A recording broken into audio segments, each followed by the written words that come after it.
हम इस बात को मानते हैं, लेकिन याद रखिएगा जिसके पास पाने के लिए कुछ नहीं होता है उसे हराना असंभव होता है। अब याद रखिए, अब आपको जिन्होंने बहुत ज्यादा संघर्ष देखा उन्हें हराना मुश्किल होता है, क्योंकि झूला अगर बहुत पीछे जाता है तो याद रखिएगा बहुत आगे का भी सफर करता है। इसलिए जिंदगी से संघर्ष से सीखना रहना चाहिए, भागना नहीं चाहिए।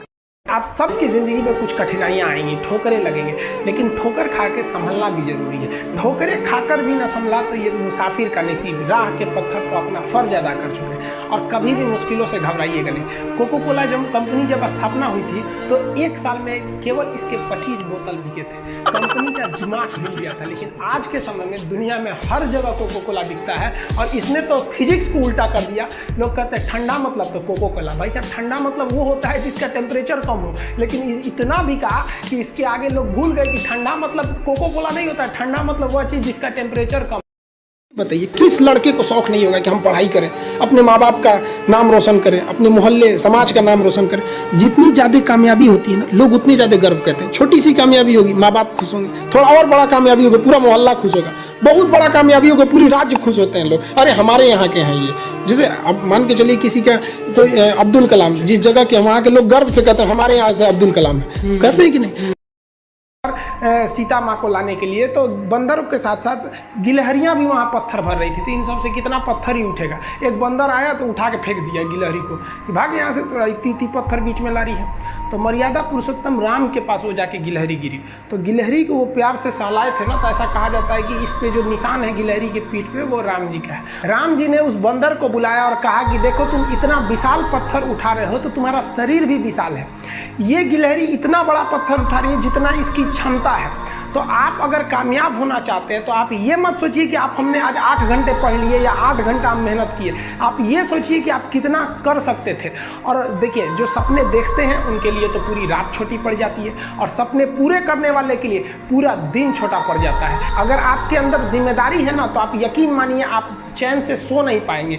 जिम्मेदारी ऐसी चीज़ होती है जो रातों की नींद छीन लेती है। रात में जगने वाला हर लड़का आशिक।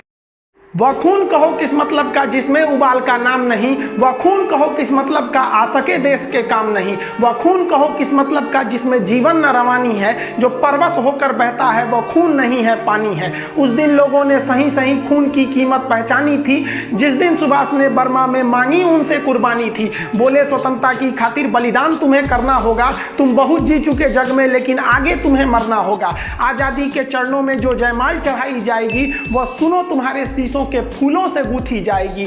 आजादी का संग्राम कहीं पैसों पर खेला जाता है, यह शीश कटाने का सौदा नंगे सर झेला जाता है। अजानू बाहू ऊंची करके वे बोले रक्त तुम मुझे देना, बदले में भारत की आजादी तुम मुझसे लेना। हो गई सभा में उथल पुथल, सीने में दिल न समाते थे, स्वर इंकलाब के नारे कोसों तक छाए जाते थे। हम देंगे देंगे रक्त, बस यही शब्द सुनाई देते थे। रण में जाने को युवक खड़े तैयार दिखाई देते थे। और लाइफ में ठोकर लगना तो बहुत जरूरी है, क्योंकि ताश में जोकर और जिंदगी में ठोकर कभी भी माहौल बदल सकते हैं। और बुरा वक्त से कभी घबराना नहीं चाहिए, क्योंकि बुरा वक्त ही बताता है कि लोग क्या थे और हम क्या समझ रहे थे। महाभारत देखिएगा, महाभारत में जो कृष्ण भगवान थे वो कौरवों के बीच गए संदेशा लेके, आखिरी संदेशा। वहाँ पे भी उनकी भाषा देखिएगा, आप महाभारत अगर सीरीज देखिए तो भाषा देखिएगा। दुश्मन से भी इस तरह से बात कर रहे थे जैसे लगता था गुरु जी से बात कर रहे हैं। ये भाषा की मर्यादा। लेकिन आज ये वही श्याम की धरती है, ये वही पुरुषोत्तम राम की धरती है जहाँ लोग तहजीब भूल गए कि बात करना कैसा चाहिए। ये वही पुरुषोत्तम राम थे जिनके अपने भाई लक्ष्मण जी को जब शिक्षा लेनी थी ना, तो रावण के पैताने बैठे थे कि ये शिक्षा लेना है तो उसके पास झुकना पड़ेगा यहाँ पर। लेकिन आज हम लोग भूल गए हैं कि हमें बात कर, बात में तो इतना आजकल वो तहजीब ही नहीं रह गया है कि इतना रफ बोल दो कि दुश्मन। किसी से पूछा, एक लड़का पूछा तुम्हारा क्या हाल है, तो कह रहा है खराब है, ठीक कर दोगे। जब हाल है